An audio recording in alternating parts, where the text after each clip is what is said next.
Hi, I'm Rosemary Clay, the Executive Director for the Bergen Newbridge Medical Center Foundation, New Jersey's largest not for profit hospital, and the sponsor of In the Know It Row, an informative conversation with leading clinicians on important health topics.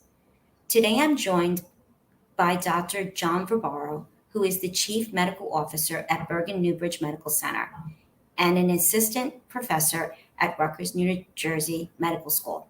He is also the chief medical advisor to Bergen County, acting as medical director for all county public health programs.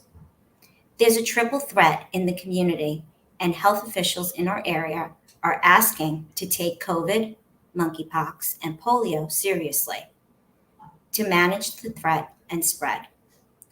Though all three can be readily controlled with vaccination, many are hesitant in getting vaccinated.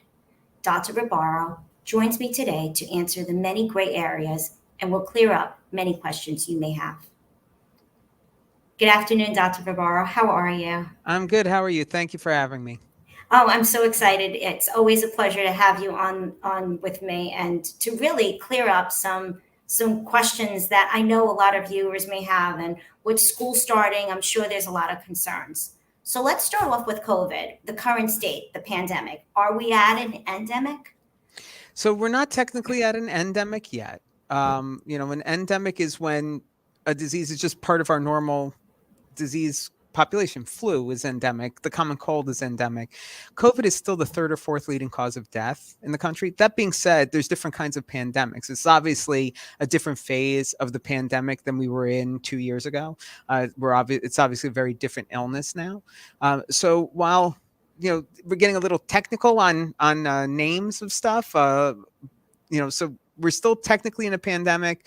It's not endemic yet, but the good news is that we are trending that way pretty quickly, and it's obviously we're living in a very different world than we were even 6 months ago. That's great to hear. So, do we mask? Do we not mask? I mean, basically, there's no masking mandates. Mhm. What's your recommendation? So I think it really depends on the person and the circumstances. The CDC removed their recommendations for a lot of masking in a lot of circumstances. I think it was time for that.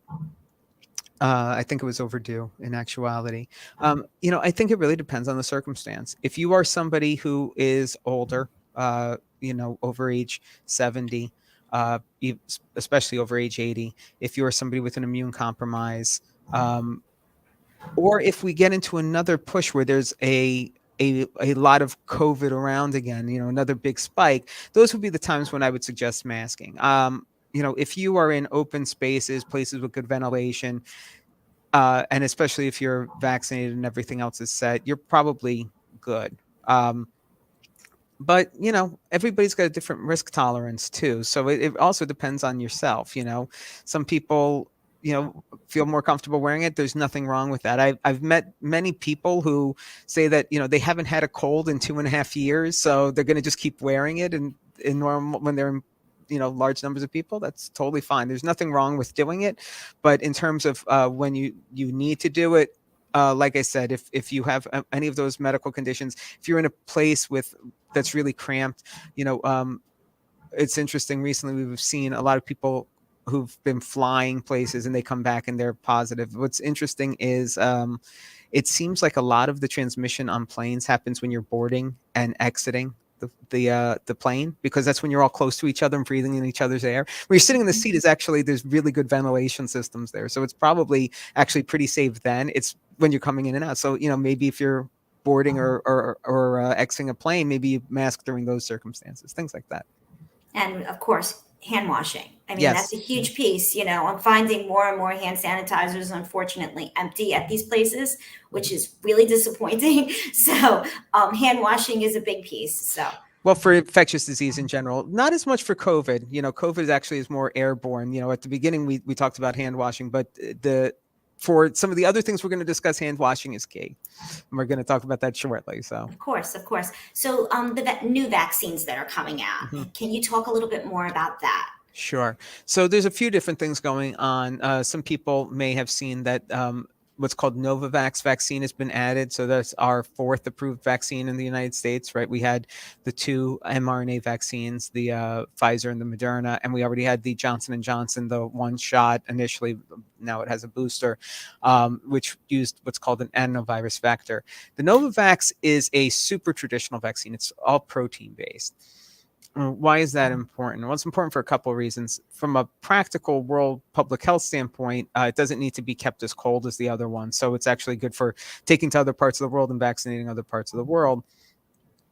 For people in this country, it's indicated for people who couldn't take one of the other vaccines due to an allergy. It's much less allergic. And also for people who did have concerns about, these being new technologies, these vaccines, this is the old school style vaccine. This is a technology that's been around for a very long time. And it's actually been in use, the Novavax, for a while. In other parts of the world already. They waited on approving it here, but it's been around for a while. So it's a very, very safe vaccine for people. Maybe there's some people who have vaccine hesitancy and hadn't been vaccinated yet. So this is another option that they might feel more comfortable with. The other thing, and it's important not to get confused, because there's been a lot of word about vaccines that are targeted for variants. And Novavax is not that. The one target for variants is not out in the US yet. It's been approved in some countries in Europe, so they're starting to use that. What that is basically, if you remember, way back when we started all of this, the vaccines that we had, the mRNA ones, were made for what the virus looked at that time. I think we've all become familiar with variants and mutations. That's what happens with infectious diseases. They mutate and they change, so they become different. So that's why, as it's mutated more, it's been able to evade causing infections. It's the current vaccines are still very protective against death and serious long-term illness, but they haven't been as good at blocking just general infections, which we've seen. But these new ones will up that back again, because they've been altered to attack the variants, especially if you've already had the original style of vaccine. And that's something, it's something we're used to. Again, everything seems new because it's COVID, but think about it. Every year there's a different flu shot. And the reason is for that exact reason. Flu is a virus as well, different family of viruses than COVID. But similarly, every year there's different strains and variants and so forth, and that's why there's a yearly flu shot, is to kind of hit those things. And we'll probably have some version of that going forward over the years when it does get to an endemic status. There's another really interesting thing that's potentially on the horizon, although I don't know how long it's going to take. It might be months, it might be years, but one thing that's been in development are nasal vaccines. You might go, nasal vaccine, what is that? It's a nasal spray. And what's interesting about that is that part of the reason why COVID is able to transmit even to people who have been vaccinated is that it goes in through your nose. And there's other viruses that also go in through those areas, but they don't replicate as quickly, so that your body has the time to respond with the immunity it has from the vaccine. With COVID, it replicates so quickly that you can still get infected, but that's why it protects against death, because it's able to stop it before it causes those big problems. With the nasal vaccines, it'll up the immunity in the nasopharyngeal passages. So it should drastically, in the early trials, it's drastically cutting down infection altogether. So that's an interesting thing to come. And not everybody's going to want to take a nasal spray. Some people may think that's easier than a shot too. So who knows? We'll see. But it's interesting time science-wise. But big points. The targeted ones haven't come out yet. There'll be announcements when they are, and Novavax is available. Awesome. So talk to me about long COVID. Do the vaccines actually protect you from long COVID? So it's a really interesting question. I mean, long COVID is still probably our biggest black box still when it comes to COVID. It's the thing we understand the least. Every day there's more and more knowledge and more studies and more information coming. But the part of the issue is you don't know the long-term effects of something until long-term has passed. And again, I have to say it again, COVID's only existed for 3 years. So it feels longer, but it started in 2019. Again, that's why it's COVID-19. And so the we won't know fully for sure until long periods of time pass. That being said, long COVID does appear to be something immune modulated, probably some autoimmune effect. It appears to have a big neurological effect, probably in certain parts of the brain or the nervous system in the long nerves. So what the long-term effect of it's going to be is hard to say. The vaccines, I can't tell you for certain because, again, the time hasn't passed that it protects against them. It does seem like there is some kind of correlation between how serious the illness was and long COVID. Again, there people who are going to get it despite having milder illness, of course, but there does seem to be a correlation. Obviously, the vaccine prevents more severe illness, so it does seem like it cuts down on it, but we won't know for certain until more time passes. Interesting. Interesting. So I'm going to move on to monkeypox. Sure. Um, Explain to me, what is it? Sure. Good. So monkeypox is yet another virus in another virus family, right? Flu is what's called a flu virus. COVID is called the coronavirus, as I think people have learned. Monkeypox is what's called a pox virus. And interestingly, chickenpox is not a pox virus. Chickenpox is actually a herpes virus, which people might not realize, but it acts kind of similar to that. But it looks like pox viruses, hence why it has a name. But the most famous pox virus obviously was smallpox, but there were other ones as well, cowpox and so forth. Monkeypox was named that just because it was first found with monkeys to human transmission, but it's actually been found in all kinds of mammals before. What's happened with monkeypox the last several months, it's turned it into a pandemic of its own, is that it mutated. So monkeypox traditionally only transferred from an animal source to a human and back. And there's a lot of viruses and illnesses that do that. They need to go between different species. And that's what monkeypox always had done. So it's been around for a long time. It was mostly in animal handlers, which makes sense. People working with mammals would get it. But now it mutated so that it could transfer directly from person to person. And that's what's going on with it. Yeah. So, but that being said, it's a very different illness than COVID for a couple of reasons. One, it's not airborne, at least as far as we can tell. It appears to be from direct contact. So that means direct contact with things that are in the poxes. With the poxes, you get these blisters, and the material from the blisters, it appears to be what carries the illness. So either direct skin to skin contact, or somebody who had monkeypox got it on some surface that you pick up. It takes a lot of that to happen, but it is possible, and there've been cases of it. So I don't want people to become paranoid about cleaning everything. But this is where good hygiene, good hand washing comes in all the time. And also not 100% certain, but it appears that monkeypox can be transferred in semen.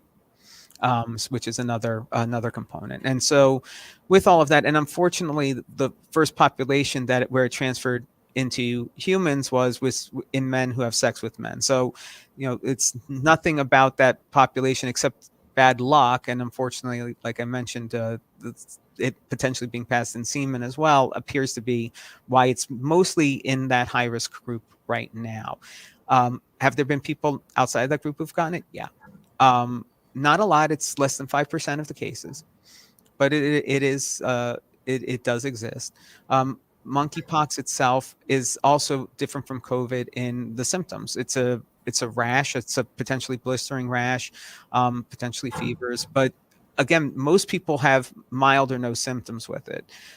However, the people who have severe ones, it's a pretty severe rash. And there are cases, which I'm sure people have seen, where on the internet and stuff, where people have just severe pain with it. Again, that's not common, but it does exist, and that's why we try to prevent it. So it looks a lot like smallpox, which, as you know, has been eradicated. It only exists in labs at this point. But most of the vaccines were developed for smallpox. There's cross-reactivity. So the vaccines we're using for monkeypox were actually developed for smallpox. There's two vaccines. There's the traditional smallpox vaccine, which if you're old enough, you have a scar on your arm for it. I'm actually I'm one of the last people who probably had it. When I was a kid, they weren't giving it out to every child anymore, but they were giving it if you traveled overseas. And my parents took me overseas when I was 2 years old, so I have the scar. But most people my age don't, and people younger than me certainly don't. My sister never got it. Um, but but there's that vaccine, which it uses a series of pricks of a weakened version of the virus to create an immunity. The other one is what we call the Jynneos vaccine, which the problem with the traditional vaccine is it's not good in people with dermatological conditions or immune compromise, because it's the live vaccine particles. The Jynneos vaccine was developed after 9/11 because we were worried about biological attacks, to be used for people who couldn't tolerate that. Unfortunately, with the way that monkeypox is mutated, it's the Jynneos that's needed and not the traditional one. So the government had stockpiled large amounts of the traditional vaccine, which aren't really useful against monkeypox, and the Jynneos one is the one that's needed, which is why there's been a difficulty getting it. They've done some very clever things in figuring out that there's other ways to administer it that appear to get a good enough response and can stretch it further. So you've probably seen some news about that, an intradermal shot, it's called. So we are giving that, and we're giving that here at Bergen Medical Center. But right now it's recommended only for people in high risk groups. So that would be men who have sex with men, or people who work with people like caregivers and so forth, or people who have immune compromise, things like that, to get it. So that's the current recommendation. Can you just talk a little bit about what are some of the risk factors of getting monkeypox? So as I mentioned, it's again men who have sex with men and having having an immune compromise. Being in it does appear to live on hard surfaces if they're not clean. So again, cleaning is a big piece of just of cutting down the transmission. And obviously, if there's somebody who has it, don't touch. Don't have skin to skin contact, or be careful with things they may have handled, bed sheets and things like that, where it can live on. It can live on. It looks like it can live on linens and hard surfaces, but not on a bunch of other stuff. So you don't have to again become totally paranoid. But that's why we try to tell patients who have it to stay quarantined until the lesions heal over. And are there treatments other than waiting it out like chickenpox? So, yes and no. There's symptomatic treatments, like you said, like chickenpox, waiting it out. If you are one of the unfortunate people who has the severe pain, we can give you pain medication. There is an experimental treatment. It actually was, again, developed for smallpox, and has been well tested there. Because it hasn't been proven yet for monkeypox, it is a very difficult process to get. It has to be applied for because it's considered under investigation. So it's not like with the COVID medications where we can send you to the pharmacy to pick up Paxlovid or something like that. It's more something where they have to apply. So it takes a little time to get it. It does exist for really severe cases, but it's not readily available. And I thought I'd never hear this come around again in my lifetime, polio. Yeah. So, what in the world? How did that come around again? Sure. The polio one is it's sad in a lot of ways, because polio has actually been eradicatable for some time. Back in the 80s, there was even talk of eradicating it worldwide, and it was never done for a whole bunch of geopolitical and financial reasons I won't go into. But polio has still continued to exist in other parts of the world, and there's been vaccination projects to go into those places. There's two types of polio vaccines. There's the oral live vaccine, and then there's the basically the dead vaccine, the weakened vaccine, which is what we mostly use in the U.S., which is given by a shot. But the oral vaccine is cheaper and more easily portable. So that's actually, again, used in a lot of parts of the world. What can happen, and the strain that started circulating in New York City appears to be somebody who traveled from some part of the world there.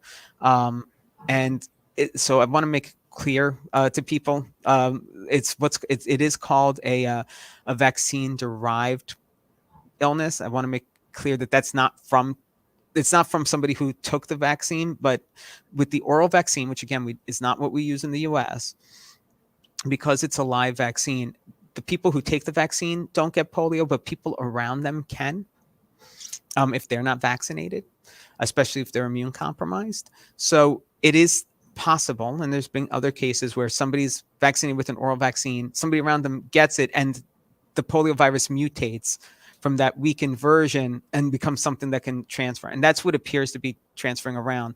And unfortunately, because it wasn't ever eradicated, it's still there. And also, unfortunately, because we've had this rise in vaccine hesitancy the last few years, there's a large number of people who aren't vaccinated. Now, the polio vaccines, the weakened one that we use here in the States, is very effective. And for most people, if they had it as a kid, they're probably still protected. But there's a large population of people who aren't vaccinated now, which is scary. And it shows you what the dangers of the misinformation around vaccines has been. Because unfortunately, there's going to be people who get paralytic polio because of that. It does appear to be rising. The cases, so most polio cases are not symptomatic. Again, much like early COVID, so you can be carrying it and not know. We know that the rates are rising because they do what's called wastewater studies. I'll explain what that means. One of the places that and polio in particular sheds is in fecal matter. To get around it, so they test the sewer water to see how much polio is in it, and it's the amount's going up in New York, so we know that it is spreading. Again, it's just sad. You can be protected. Just go, and if you haven't been vaccinated, go get vaccinated. If your kids haven't been vaccinated, get them vaccinated. You don't want to get polio. I mean, again, we haven't seen it in a long time here in Mass, but it used to be a very debilitating illness. In fact, the hospital I'm in right now, Bergen New Bridge Medical Center, was originally founded as an infectious disease hospital for patients with polio over 100 years ago.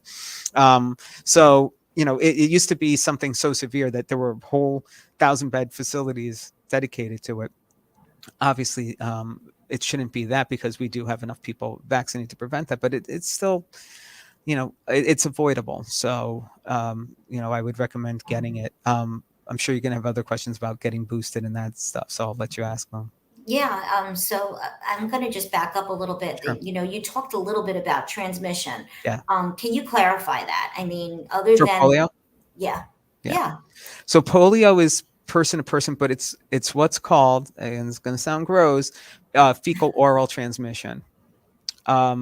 What that is, coming back to washing your hands, this is the ultimate wash your hands one. This is, yeah. use the bathroom, you don't wash your hands, you touch somebody else's hand, it gets on their hand, they put their hand in their mouth and they get it. That's how it transmits. It also can potentially transmit from pharyngeal secretion. So that's, coughing up big gobs of stuff. So this is really the ultimate, like, good hygiene one, like, wash your hands. This is the one where you wash your hands, like, wash your hands, cover your mouth when you cough, you use things to protect it, do the thing into your arm, all of that stuff. That's how you prevent polio spreads. That's how it spreads. So yeah, it sounds gross, but that's how it is. So this is really the wash your hands one. And talk about, I was probably vaccinated for it as a child. I know I was. Mm-hmm. I don't have the scar though from the the Well, smallpox. that's smallpox. Yeah, that's So, not but polio. yeah, exactly. But do I have a concern? Is there a concern that I might not have enough immunity to protect me from the polio? So it's a good question. The answer is you probably do have enough. Is it possible that you don't? Yeah. Right now, the recommendation is that people who are quote unquote at high risk. So that means, again, back to our immune compromised patients, or people who work with immune compromised people or live with them. Because those are people you'd be worried about. People who live or work with unvaccinated people, in particular, like children. They might need one booster. Polio vaccine's been around for so long that we know a lot about it. And we know that generally the most anybody ever needs is one booster in their whole lifetime. And most people are good without the booster. But if you are in one of those high risk groups, you could potentially get a booster shot. But the real push is for if you've never been vaccinated to get it. But again, if you are in one of those those categories, then it's not unreasonable to get a booster. So do you have a recommendation for someone that, other than, being a caregiver, Mhm. working in a population that may have, people that are not vaccinated? Do you have a recommendation for someone to go and get vaccinated for monkeypox and or polio? So yeah, I mean, for monkeypox, it's again the high risk population. So again, if you're a man who has sex with men, you should get, especially if you are more sexually active with more than one partner, you should probably get um, vaccinated against monkeypox. For polio, again, it would be those groups who work with people. The other nice things about all of these vaccines is that you can get them at the same time as each other or close to each other. They don't interfere with each other. The live polio vaccine does interfere with the other ones, but again, we don't use that here in the U.S., so it's not a concern. And that's good to know. So, these are all, I'm sure parents are going and wondering what their strategy should be to send their child and continue for them to be healthy. And these are all great pointers, Mhm. between school aged and college age children that are going to school and being in and around, you know, um, classmates and parties and all that great stuff. You want to be protected. Mhm. So do you have any last words, Dr. Ribaro, for those students that are going into school to protect themselves, on these, we want to be cognizant on these Mhm. three threats that are in, but we also don't want to cause, major Panic. stress. Yeah. Yeah, exactly. Just be up to date on your vaccinations. Most kids, if you followed the vaccination things for school, have been vaccinated against polio. My children have. Most have. So as long as you've got that, you're probably good on polio. Monkeypox, again, only if you're in that specific population. And COVID, again, it's now approved basically ages 6 months and up. So, and there's multiple options. So, you probably should be vaccinated against that as well. But it's really just keep up with the normal vaccinations. Like I said, it's just a shame that this became politicized and there was so much misinformation around them. Vaccines have been around for over 100 years and they're very effective medications, and they keep you safe and they prevent you from getting things like a paralytic disease. So hopefully people will go out and get all of their vaccinations and keep up to date. You don't need extra vaccinations beyond what the recommendations are. I've seen some of that too. I'm emphasizing one end, but there's also people who have gone, you know, extreme on the other end too. Like, you can do things with a sane level of it, but just keep up to the normal recommendations. You should be fine. Oh, this was great, informative, and always an awesome time to have you on with me and really clearing the air for our viewers. I appreciate it very much, Dr. Vibaro. And I'm going to stress proper hand washing and masks when you're in a major area if you feel uncomfortable. Correct? Correct. And thank you again. If you'd like to learn more about some of the programs here and the vaccinations, please visit us at Bergen. I'm so sorry. Please visit us at newbridgehealth.org. And thank you so much for being part of our day. Thank you for having me again. Thank you. Take care. You too.